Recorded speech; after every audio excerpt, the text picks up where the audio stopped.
എല്ലാ കൂട്ടുകാർക്കും നമസ്കാരം. നമ്മുടെ പുതിയ വീഡിയോയിലേക്ക് സ്വാഗതം. ഇന്നത്തെ നമ്മുടെ വീഡിയോ നമ്മുടെ കുഞ്ഞുങ്ങളുടെ ഫേവറേറ്റ് ആണ്. ആർക്കും ഇനി ഈസി ആയിട്ട് ഉണ്ടാക്കിയെടുക്കാൻ പറ്റിയ നല്ലൊരു കിടുക്കാച്ചി ഫ്രൈഡ് റൈസ് ആണ്. ഇനിയിപ്പോൾ ലഞ്ച് ബോക്സിലേക്ക് കൊടുത്തുവിടാനായിട്ട് ഈ ഒരു പൊളി ഐറ്റം തന്നെ മതിയാകും. ഫ്രൈഡ് റൈസ് തയ്യാറാക്കി എടുക്കുമ്പോൾ നേരത്തെ തന്നെ അരി വേവിച്ച് വെക്കാൻ ശ്രമിക്കണം. തണുത്തിട്ടുള്ള ചോറ് വെച്ച് തയ്യാറാക്കുമ്പോഴാണ് ഫ്രൈഡ് റൈസ് നല്ല ക്ലിയർ ആയിട്ടും കാണാനൊക്കെ നല്ല ഭംഗിയായിട്ടും തന്നെ നമുക്ക് തയ്യാറാക്കി എടുക്കാൻ സാധിക്കുന്നതും. ഇനിയിപ്പോൾ നമ്മുടെ കുഞ്ഞുങ്ങളുടെ ലഞ്ച് ബോക്സിൽ കൊടുത്തുവിടാനായിട്ട് ഈ ഒരു റൈസ് മാത്രം മതിയാകും. കറി പോലും വേണ്ട ഇതൊന്ന് കഴിക്കാനായിട്ടും. നോക്കാം എങ്ങനെയാണ് വളരെ എളുപ്പത്തിലും രുചികരമായിട്ടും ഫ്രൈഡ് റൈസ് തയ്യാറാക്കി എടുക്കുന്നതെന്ന് നമുക്ക് നമ്മുടെ വീഡിയോയിൽ കൂടെ കണ്ടു നോക്കാം. വീഡിയോ കാണുമ്പോൾ ഒരു പ്രത്യേക കാര്യം പറയട്ടെ. വീഡിയോ കാണുമ്പോൾ നിങ്ങൾക്ക് ഇഷ്ടപ്പെടുവാണെങ്കിൽ നിങ്ങളുടെ വിലയേറിയ ലൈക്കുകൾ തരാൻ മറക്കല്ലേട്ടോ കൂട്ടുകാർ. അപ്പോൾ നമുക്ക് വീഡിയോ കണ്ടു നോക്കിയാലോ. ഇനി നമുക്ക് ഫ്രൈഡ് റൈസ് തയ്യാറാക്കാൻ തുടങ്ങാം. ഇതിനായിട്ട് ഞാനിവിടെ 2 കപ്പ് അളവിലാണ് റൈസ് എടുത്തിട്ടുള്ളത്. അരി നല്ലതുപോലെ ഒന്ന് കഴുകിയതിന് ശേഷം ഒരു 10 മിനിറ്റ് നേരത്തേക്ക് ഒന്ന് കുതിർത്താൻ മാറ്റി വയ്ക്കാം. ഇനി നമുക്ക് വേണ്ടത് 200 ഗ്രാം അളവിൽ ചിക്കനാണ്. എല്ലില്ലാത്ത ചിക്കനാണ് കേട്ടോ ഞാനിവിടെ എടുത്തിട്ടുള്ളത്. ഇനി നമുക്ക് ഈ ചിക്കനിലേക്ക് ഒരു മാരിനേഷൻ ഉണ്ട്. അതിനായിട്ട് ആദ്യമേ ആവശ്യത്തിനുള്ള ഉപ്പ് ചേർക്കാം. കൂടെ തന്നെ 1 സ്പൂൺ അളവിൽ സോയാ സോസ് ചേർക്കാം. ഇനി ഒരു കോട്ടിങ്ങിനായിട്ട് 1 സ്പൂൺ അളവിൽ കോൺഫ്ലോർ ചേർക്കുന്നുണ്ട്. കോൺഫ്ലോറും ചേർത്ത് കഴിഞ്ഞാൽ ഒരു 1/4 ടീസ്പൂൺ അളവിൽ ചതച്ച കുരുമുളകും കൂടി ചേർത്ത് നല്ല പോലെ ഒന്ന് മിക്സ് ചെയ്ത് മാറ്റി വയ്ക്കാം. ഒരു 10 മിനിറ്റ് നേരമാണ് നമുക്ക് ഈ ചിക്കൻ ഒന്ന് മാരിനേറ്റ് ചെയ്ത് വെക്കേണ്ടത്. ലഞ്ച് ബോക്സിൽ കൊടുത്തുവിടാനായിട്ട് തലേ ദിവസം തന്നെ ഈ ഒരു സ്റ്റെപ്പൊക്കെ നിങ്ങൾക്ക് ചെയ്തു വെക്കാവുന്നതാണ്. 10 മിനിറ്റിന് ശേഷം നമുക്ക് ഈ ചിക്കൻ ഒന്ന് ഫ്രൈ ചെയ്തെടുക്കാം. ഇതിനായിട്ട് ഒരു പാനിലേക്ക് കുറച്ച് സൺഫ്ലവർ ഓയിൽ ഒഴിച്ചു കൊടുത്തതിന് ശേഷം ഓരോ ചിക്കൻ പീസുകളും ഇതുപോലെ നിരത്തിയിട്ട് കൊടുത്തൊന്ന് ഫ്രൈ ചെയ്തെടുക്കാം. ചിക്കൻ പീസുകൾ വളരെ എളുപ്പത്തിൽ തന്നെ നമുക്ക് ഫ്രൈ ചെയ്തെടുക്കാവുന്നതാണ്. ഇരുവശം ഒന്ന് മുരിഞ്ഞു വരുമ്പോഴേക്കും നമുക്ക് മറുവശവും മറിച്ചിട്ട് കൊടുത്ത് തന്നെ നമുക്കൊന്ന് മുരിയിച്ചെടുക്കാം. അങ്ങനെ വളരെ എളുപ്പത്തിൽ തന്നെ നമ്മുടെ ചിക്കൻ പീസുകൾ ഇവിടെ മുരിഞ്ഞു വന്നിട്ടുണ്ട്. ഇനി നമുക്ക് ഈ എണ്ണയിൽ നിന്നും പീസുകളൊന്ന് കോരിയും കൂടെ മാറ്റാം. ചിക്കൻ പീസുകൾ കോരി മാറ്റി കഴിഞ്ഞാൽ പിന്നെ നമുക്ക് ഇതിലേക്ക് ആവശ്യമായ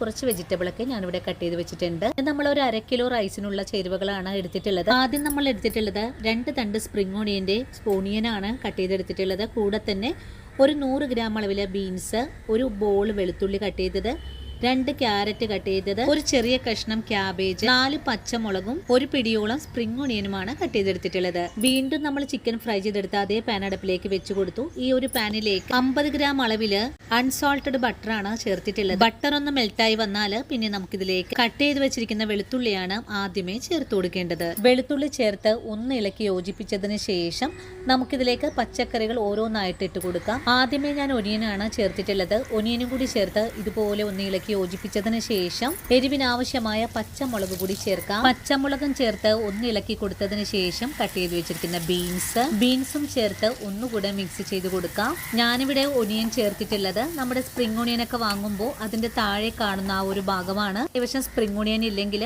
സാധാരണ സവാള എടുത്താലും മതിയാകും.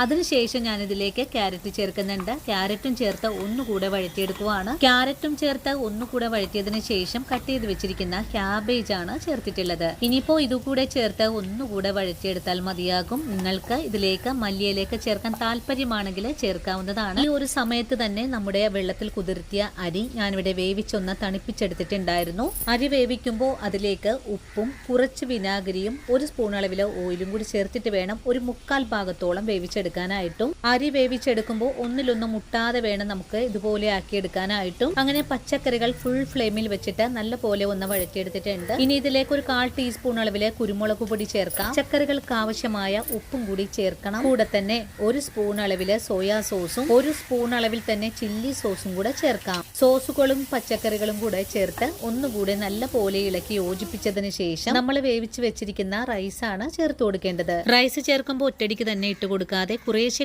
ഇട്ട് കൊടുത്ത് വേണം നമുക്ക് ഇളക്കി ഒന്ന് മിക്സ് ചെയ്തെടുക്കാനായിട്ടും. അങ്ങനെ ചെയ്യുമ്പോഴാണ് പച്ചക്കറികളും റൈസുമായിട്ട് പെട്ടെന്ന് തന്നെ യോജിച്ച് കിട്ടുന്നതും. ആദ്യം ചേർത്ത പച്ചക്കറിയും ചോറ് കൂടെ ചേർത്തിട്ട് ഒന്ന് ഇളക്കി യോജിപ്പിച്ചതിന് ശേഷം ബാക്കിയുള്ള റൈസ് കൂടെ നമുക്കിതിലേക്ക് ചേർത്ത് കൊടുക്കാം. വളരെ എളുപ്പത്തിൽ ഉണ്ടാക്കിയെടുക്കാനായിട്ട് നിങ്ങൾക്ക് ഈ റൈസ് നേരത്തെ തന്നെ വേവിച്ച് ഫ്രിഡ്ജിൽ വെക്കാവുന്നതാണ്. ഇനിയിപ്പോൾ ബാക്കിയുള്ള റൈസും കൂടി നമ്മൾ ഇതിലേക്ക് ചേർത്ത് കൊടുക്കുവാണ്. ഇനി ഈ റൈസിന്റെ മേലെയായിട്ട് 1 സ്പൂൺ അളവില് വിനാഗിരി കൂടെ ചേർത്ത് ഒന്നുകൂടി ഇളക്കി മിക്സ് ചെയ്ത് കൊടുക്കാം. ഇനിയിപ്പോൾ റൈസിന്റെ പാചകം എല്ലാം കഴിഞ്ഞിട്ടുണ്ട്. ഇതെല്ലാം കൂട്ടി യോജിപ്പിച്ച് ഒന്ന് ഇളക്കി കൊടുക്കുന്ന താമസം മാത്രമേ ഉള്ളൂ. ഈ സമയത്തെല്ലാം ഫുൾ ഫ്ലെയിമിലായിരിക്കണം തീ വെച്ച് കൊടുക്കേണ്ടതും. ഇനിയിപ്പോൾ മിക്സിംഗ് എല്ലാം കഴിഞ്ഞിട്ടുണ്ട്. ഇനി ഇതിലേക്ക് ചിക്കൻ ഫ്രൈ ചെയ്തതും കൂടി ചേർത്ത് ഒന്നുകൂടി ഇളക്കി യോജിപ്പിച്ച് കൊടുക്കാം. നമ്മൾ ഇതിലേക്ക് ചേർത്ത് കൊടുത്തിട്ടുള്ള ചിക്കനും റൈസും വെജിറ്റബിൾസ് എല്ലാം കൂടെ മിക്സിംഗ് ആയി കഴിഞ്ഞാൽ പിന്നെ നമുക്കിതിലേക്ക് ഒരു സീക്രട്ട് കൂടെ ചേർത്ത് കൊടുക്കണം. ഇതൊരു നുള്ളു പഞ്ചസാരയാണ്. ഇത് ഹോട്ടലിൽ നിന്നൊക്കെ നമ്മൾ കഴിക്കുമ്പോൾ ആ ഒരു ടേസ്റ്റ് കിട്ടുന്നതിന് വേണ്ടിയിട്ടാണ്. ഇനി ഇതിലേക്ക് സ്പ്രിംഗ് ഓണിയനും കൂടി ചേർത്ത് ഒന്നുകൂടി ഇളക്കി മിക്സ് ചെയ്ത് കഴിഞ്ഞാൽ വളരെ രുചികരമായിട്ടുള്ള ചിക്കൻ ഫ്രൈഡ് റൈസ് ഇവിടെ റെഡി ആയിട്ടുണ്ട്. ഇതുപോലൊരു ഈസി ഫ്രൈഡ് റൈസ് നിങ്ങൾ ഇതുവരെയും തയ്യാറാക്കി നോക്കിയിട്ടില്ലെങ്കിൽ തീർച്ചയായിട്ടും നമ്മുടെ ഈ ഒരു വീഡിയോ കണ്ട് ഒന്ന് ട്രൈ ചെയ്ത് നോക്കണേ. നമ്മുടെ കുഞ്ഞുങ്ങളുടെ ഫേവറേറ്റ് ആയ ഈ ഒരു റെസിപ്പി നിങ്ങൾ എല്ലാവരും വീട്ടിൽ ട്രൈ ചെയ്ത് നോക്കണം. ട്രൈ ചെയ്ത് നോക്കുമ്പോൾ ഈ ഒരു റെസിപ്പിയുടെ സ്വാദ് നിങ്ങൾക്ക് ഇഷ്ടപ്പെടുവാണെങ്കിൽ തീർച്ചയായിട്ടും നമ്മുടെ പേജ് ഫോളോ ചെയ്യുന്ന കാര്യം മറന്നു പോകരുത്. അതുപോലെ വീഡിയോ കുറിച്ചുള്ള അഭിപ്രായങ്ങളും കമൻസ് ആയിട്ട് അറിയിക്കാനും മറക്കരുത്. നിങ്ങൾ ഇന്ന് ഈ റെസിപ്പി കണ്ട് വീടുകളിൽ ട്രൈ ചെയ്ത് നോക്കുമ്പോൾ നിങ്ങൾക്ക് ഈ ഒരു റെസിപ്പിയുടെ സ്വാദ് ഒരുപോലെ തന്നെ ഇഷ്ടപ്പെടുവാണെങ്കിൽ ഇന്ന് നിങ്ങൾക്ക് കിട്ടിയ ഈ ഒരു അറിവ് നിങ്ങളുടെ കൂട്ടുകാരിലേക്ക് ഒന്ന് ഷെയർ ചെയ്ത് കൊടുക്കാനും വീഡിയോ കാണുമ്പോൾ തന്നെ നിങ്ങളുടെ വലിയേറെ ലൈക്കുകൾ തരാനും മറക്കല്ലേ കൂട്ടുകാരെ. അപ്പോൾ ഇനിയും ഇതുപോലുള്ള നല്ല നല്ല വീഡിയോസ് കേട്ട് ഞാൻ നാളെ ഓടിയെത്താം. അതുവരെയും വീഡിയോ കണ്ട് സപ്പോർട്ട് ചെയ്ത എൻ്റെ എല്ലാ കൂട്ടുകാരോടും ഇനിയും കാണാനിരിക്കുന്ന എൻ്റെ പ്രിയ കൂട്ടുകാരോടും ഒത്തിരി നന്ദി സ്നേഹമൊക്കെ അറിയിച്ചുകൊണ്ട് നാളെ രാവിലെ ഓടിയെത്താം. അതുവരെയും സ്നേഹത്തിൻ്റെ ഭാഷയിൽ വീണ്ടും കാണാം.